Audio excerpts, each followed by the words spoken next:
tu peux faire beaucoup de choses, tu es multipotentiel et tu le sais et tu l'es véritablement. Il dit que le juste croissent, les justes croissent comme un palmier, les justes croissent comme un... Dans le livre de Juges chapitre 4, Déborah, qu'est-ce qu'elle faisait? La juge Déborah, qui était aussi prophétesse, elle jugeait sous le palmier, entre Rama et Bethel.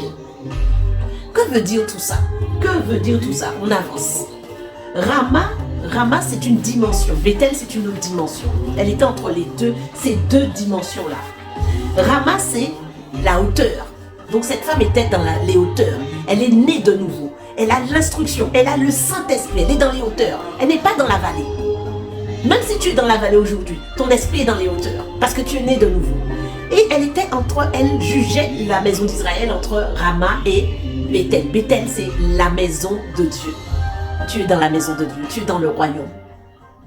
Elle se trouvait entre les deux. Elle se trouvait dans l'angle. La Bible nous dit que Yeshua Jésus est l'angle angulaire, la pierre angulaire, pardon. La pierre angulaire. Qui veut dire que cette pierre angulaire agit d'un côté et agit de l'autre. Agit sur la droite, agit sur la gauche, agit en haut, agit en bas. Et c'est ce qu'elle faisait, Déborah. Déborah, elle jugeait le peuple d'Israël entre Rama et Bethel. Elle était au milieu. Donc elle influençait Rama et elle influençait Bethel. Elle influençait la maison d'Israël. Nous avons l'intelligence d'en haut. Ne restons pas seulement sur ce qui est écrit. Allons beaucoup plus loin. La Bible nous dit que Déborah veut dire abeille. Donc l'abeille, qu'est-ce qu'elle fait? Elle butine. Elle butine quoi? Les feuilles. Bethel, elle était entre Rama et Bethel et elle siégeait sous le palmier. Donc elle allait prendre sous les feuilles du palmier la révélation. Elle allait prendre dans les hauteurs, elle allait prendre en Christ Jésus la révélation. Qui fait qu'elle arrivait à siéger sur le peuple d'Israël. Nous voyons que c'était une femme. Combien de femmes aujourd'hui pensent qu'elles sont inutiles, pensent qu'elles ne savent rien faire, pensent qu'elles sont là que pour faire des enfants, ou encore la cuisine, ou encore aider leur mari dans le ministère, ou encore aider ceci et cela, mais elles-mêmes, elles se sentent inutiles. Moi, je veux dire à une femme ce matin, ce soir, cet après-midi, quel que soit le moment où tu me regardes, que tu as tout en toi. Prends exemple sur Déborah, la juge en Israël. C'était la première fois qu'on voyait une femme juge en Israël. Et Dieu prend le temps de marquer la différence pour que toi et moi, nous puissions aussi faire une introspection et que nous puissions nous dire, si cette femme à cette époque il n'y avait pas le Saint-Esprit, mais elle a su juger le peuple. Pourquoi? Parce qu'elle avait le Saint-Esprit. Le Saint-Esprit lui était donné pour juger le peuple. Le Saint-Esprit était donné aux prophètes, aux juges et aux rois. Donc elle avait le Saint-Esprit pour pouvoir juger le peuple correctement, convenablement. Aujourd'hui, elle n'était pas seulement juge, elle était prophétesse. Donc elle avait une autre dimension de révélation. Elle savait ce que Dieu voulait dire à son peuple. Combien de femmes aujourd'hui savent ce que Dieu attend d'elles? Elles sont en train de faire des choses qu'elles ne doivent pas, puisqu'elles sont en train de jalouser leurs voisines, jalouser leurs sœurs, jalouser leurs frères. Elles sont à l'église, elles tournent en rond. La prophétesse Déborah ne restait pas seulement dans la maison.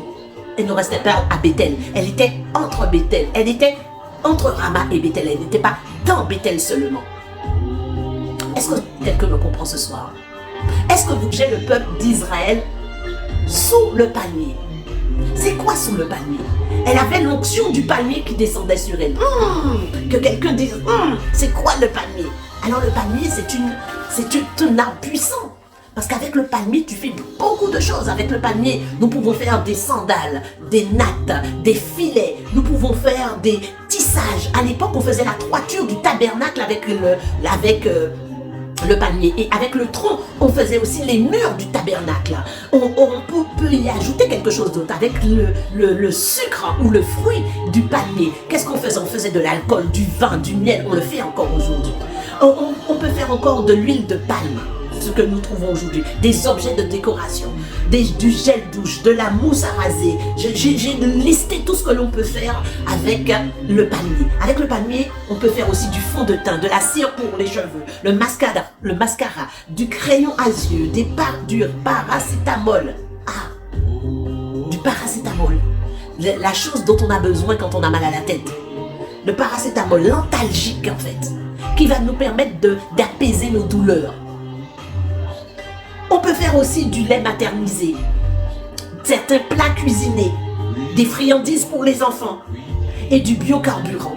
Tout ça avec le palmier, que ce soit ses feuilles, que ce soit l'arbre en lui-même, que ce soit le produit que produit en fait le palmier.